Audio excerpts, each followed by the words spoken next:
Hi, I'm Landon Davis, and I want to talk about premises liability today. So, as someone that's been involved in three different premises liability cases, I kind of want to do a deep dive and figure out what it really means for premises liability. Someone slips and falls in a store, a tree branch falls on someone's head, or a dog gets loose.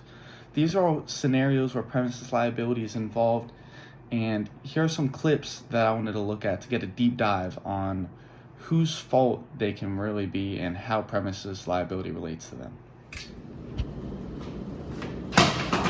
Oh man, should probably pick that up and get a sign.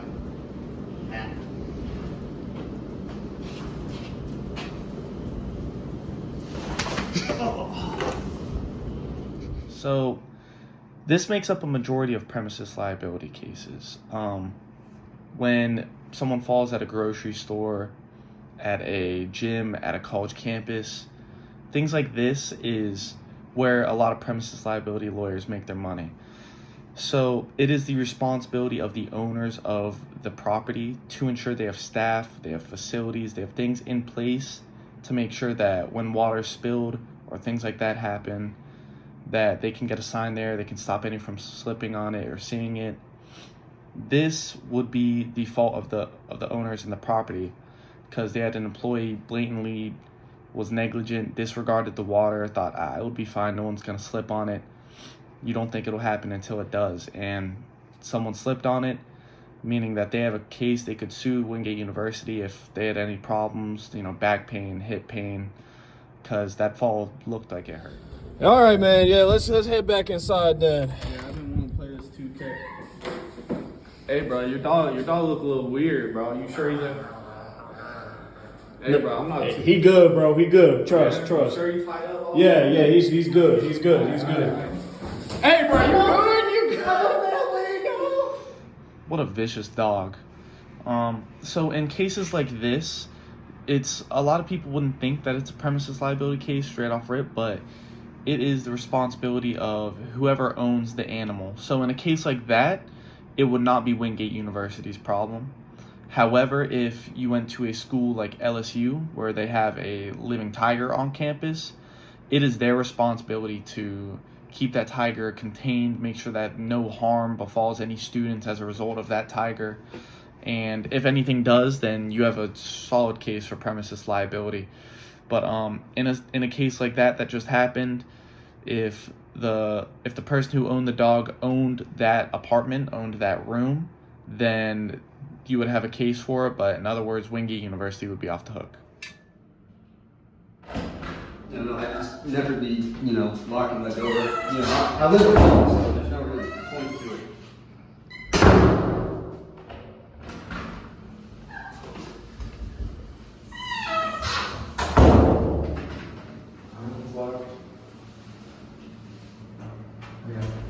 Hey, get your money, bro! Getting robbed happens to the best of us. So in a case like this, the property would not be liable at all for any damages, any loss of money, loss of life. This is not a property liability case because they provided locks, they provided a secure room for you to get home to at the end of the day.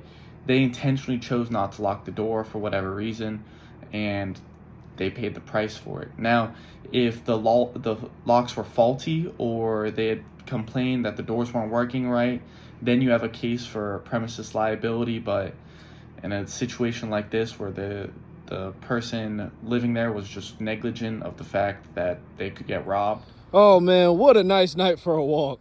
Yeah, bro, this is one of my favorite trees on campus. It's always so well maintained and just looks so... Ooh, yeah, I bet that dude's head still hurts the day after that happened to him.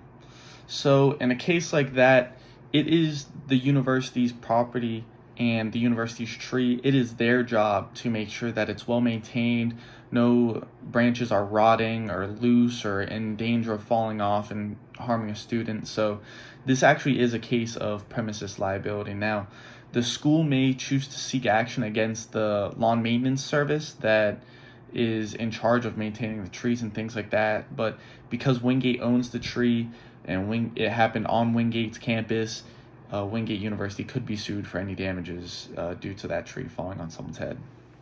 Let's go, man. Oh, come on, man. Come on. You guys go. In a situation like that, it's a private event. They have a piñata and they have a dude swinging at it with a tennis racket. Wingate University has nothing involved with that. If it took place in a public space, not rented out like a park, a gazebo, anything like that, there's no assumed risk that the institution or owners could be warning against or liable for. So any injuries as a result of smacking someone in the head with a stick does not fall on the owner of the premises.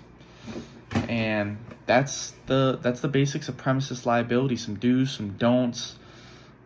If you do have a situation like this, make sure that you sue them, and you sue them for all they got, because you'll end up like my mom with a metal rod in your back. Thank you. I appreciate it.